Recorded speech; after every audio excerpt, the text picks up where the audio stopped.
50 former national security officials issued a letter basically trashing Donald Trump, saying they can't support him. Now, interestingly enough, they didn't issue a letter about Hillary Clinton's multiple violations of the Espionage Act. They didn't issue a letter about the fact that Hillary Clinton violated the Federal Records Act.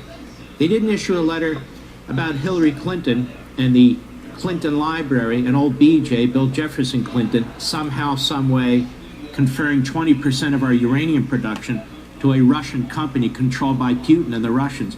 Somehow they weren't compelled to issue a letter then. But now apparently they've reached the high mark and they can't support Donald Trump. Now let me just say a few things.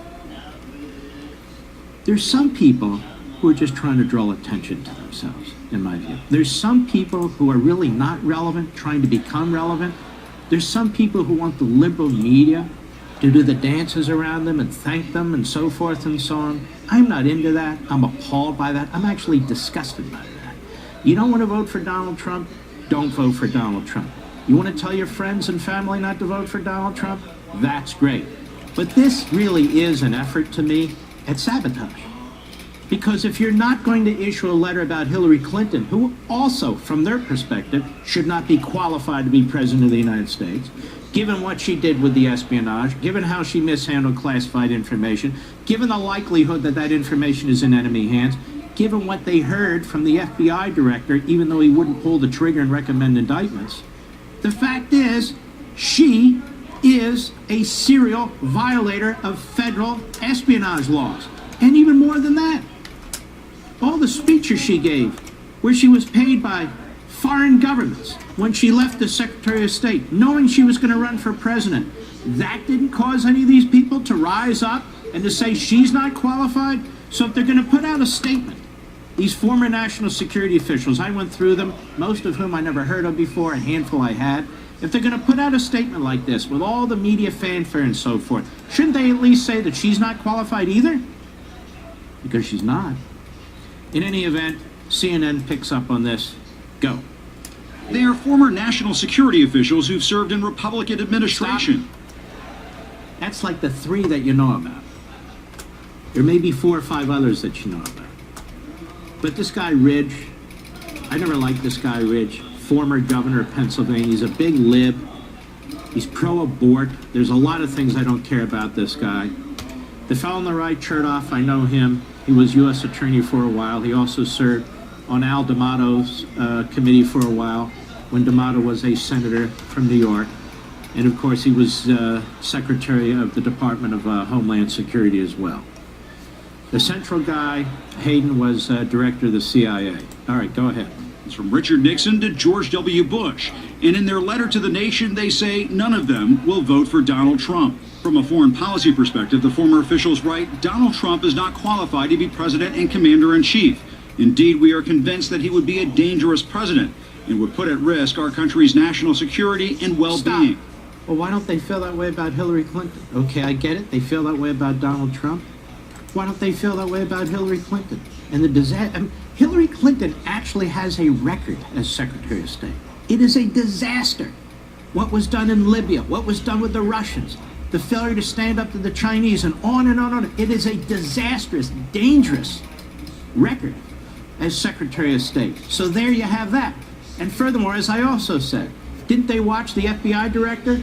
Everybody thought by the time he was done, he's going to recommend a bill of indictments and so forth. He didn't, because he's in cover-up mode and obstruction mode. But still, he laid out the case of somebody who had violated the Espionage Act, at least from my perspective, and a lot of former attorneys general and former officials working at the Justice Department and some former judges thought he did as well. So why weren't they compelled to put out this letter from a foreign policy perspective, Donald Trump? Why don't they say Donald Trump and Hillary Clinton are not qualified to be president and commander-in-chief? Indeed, we are convinced that they would be dangerous presidents and would put at risk our country's national security and well-being. Why wouldn't they have said that? Go ahead. Signing on to the letter, first reported by the New York Times, former director of the CIA, Michael Hayden, former Homeland Security Secretaries Michael Chertoff and Tom Ridge, and the former director of National Intelligence, John Negroponte. These are the 4 well-known out of 50. There's a handful of others, but these are pretty much it. Then you have deputy undersecretaries for underwear and a associate deputy secretaries for pencils and stuff like that. Go ahead. Ridge has been blunt about Trump in the past. How the hell can he be a commander-in-chief when he says POWs are not heroes? Yeah, see, with Ridge, he's a politician through and through, so for him it's very, very personal and not so much national security as far as I'm concerned. Two of those four are very political people, and I get that. And I'm not a special pleader for any of these people, but when you look at this, this seems awfully one way to me. Now, Donald Trump responds, of course. Here's what he had to say. Go. How do you respond to this, that they're saying you're calling you dangerous and that you're going to put the country at risk? Well, I respond by saying that I wasn't using any of them, and they would have loved to have been involved with the campaign, but I wasn't using, I had no interest in using. Look where the country is now on national policy. Look where we are on defense. Look where we are. Look at the mess we're in, whether it's the Middle East or anyone else. And these were the people that have been there a long time, Washington establishment people that have been there for a long time. Look at the terrible job they've done. I hadn't planned on using any of these people. I guess for the most part, I haven't even spoken to any of these people because I like to speak to a new group. The old group was not doing it. Take a look at the Middle East. Take a look at the problems that we have. And the last people I want to use are the people that have been doing it for the last long period of time. So and you know, they don't feel relevant because of that. And they form a group and they go out and they try and get some publicity for themselves. And they hope that somebody else other than Trump wins because that way they can get a job. Okay. Well, let me do a better job than he does at this. Can you imagine Hillary Clinton as commander-in-chief? Forget about Trump for a moment. You know, we conservatives, we constitutional conservative, Tea Party activists, Reagan revolutionary types, we've talked about this before, how we're caught in a difficult position. But we have to be honest about this. Imagine Hillary Clinton as commander-in-chief. I mean, she has been a disaster. She has been a disaster as Secretary of State. And what are her policies exactly when it comes to foreign policy? I have no idea what she would do with ISIS. Do you? All I know is what she did was a disaster. I have no idea how she would confront Putin. You remember that scene where she has a reset button with the Russian foreign minister, and they didn't even get the language, the Russian language straight on the word reset. But they laughed at her. And they've rolled over her, and they've rolled over Obama. Obama's foreign policy has been horrific. The Middle East is on fire. The Chinese are controlling the South China Sea and the East China Sea. The Russians are on the move. They think they're the old Soviet Union again. Communism is on the move in Central and South America. The Islamo-Nazis are on the move. Look what's happened in Afghanistan. We're on our heels there right now. I mean, a lot of the discredit belongs to Hillary Clinton. And so, to me, what I would say if I'm Donald Trump is, look, I'm going to bring in a new team. He kind of said it. I'm going to bring in a new team, a smart team, people with an enormous amount of experience, but we're going to take this country in a different direction. We're going to defend this country. We're going to support our allies. We're going to rebuild the military. We're going to have a new day, a new foreign policy where Americans, again, can be proud of what we're doing, where our allies are not afraid to stand with us anymore, where the enemy fears us.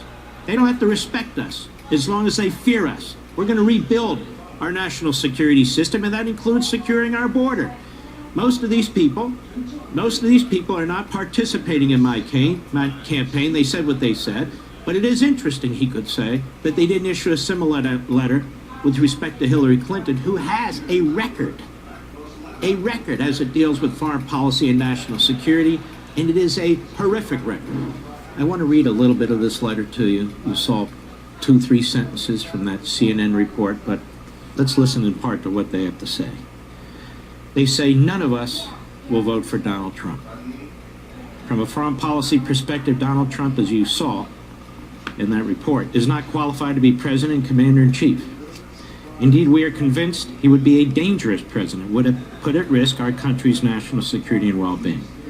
Most fundamentally, they write, Mr. Trump lacks the character, values, and experience to be president. He weakens U.S. moral authority as the leader of the free world. He appears to lack basic knowledge about and belief in the U.S. Constitution, U.S. laws, and U.S. institutions, including religious tolerance, freedom of the press, and an independent judiciary. See, this is more than national security and foreign policy. They're attacking him across the board.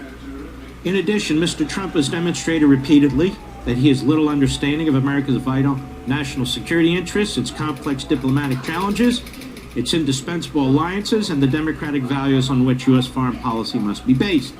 At the same time, he persistently compliments our adversaries and threatens our allies and friends. Unlike previous presidents who had limited experience in foreign affairs, Mr. Trump has shown no interest in educating himself, continues to display an alarming ignorance of basic facts of contemporary international politics. Despite his lack of knowledge, Trump claims that he understands foreign affairs and knows more about ISIS than his generals do, so forth and so on. So, while of course this affects national security, it's as much a political statement as anything else. Maybe you'll get 50 people who used to serve in the Justice Department in previous Republican administrations signing a letter. Maybe we'll get one from people who used to serve in the Agriculture Department telling us he doesn't know anything about farming, and on and on and on. So some of this I get, you know, based on his temperament, based on the things he said about NATO and his flirtations with Putin and that sort of thing. Some of that I get.